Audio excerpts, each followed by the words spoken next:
Nupilal da saruk yakiba imasing adubu ikai khumnaba utpoina Imphal gi Governor traffic point dagi Purai romba khongnangkhong fawgi lambi ase Nupilal Road haina khangnaragani haina CMN Birena phongdokhre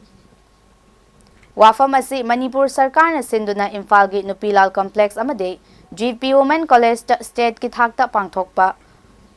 Marfugamari Suba Nupilal Thouram da CM na phongdokhibane CM na makha tana hai Nupi Singh da Kanaba Pigadaba CM Ima Nongthang Lei Mahaiba Tengbang scheme ngasidagi chatnaragane scheme asigi makhada chahi nifu suraba masagi sentok lambi lejadaba nupi amana thada lupa chamnga pension fangane yumthangnariba state singna Manipur da thokleba irang ase loishin hanbada mateng pangbiyo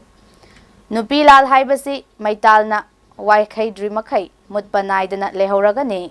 Manipur gi Puwari da ahanba Nupilal lising amaga chamapan mari amade ani suba Nupilal lising amaga chamapan kuntraga mapan da thokre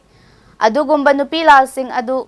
saruk yakiba thauna faraba ima sing adubu ikai khumnabu utpoina Governor traffic point dagi Purai romba khongnang makhong fawgi lambi ase Nupilal Road haina thole masigit order so ima sing da khutsinakre ngasi dagi chatnaba haugadaba CM ima Nongthang Laima scheme asina senthok lambi leijadaba chahi nifu helaba nupi singda thada lupa chamnga pigane Hauziki luraba tanja asida miyamna apamba thabak tawbigano aikhoi gi yeknaba masak munna khangse miyamna drug farasu chingnaba mi farasu police to aina sinabiyo khut thaduna fu chaiba tawbigano lamfel pat asi masak thokna fajahanaba semgat pahaure mase tourist spot ama oihangani hainasu CMN Viren phongdokhe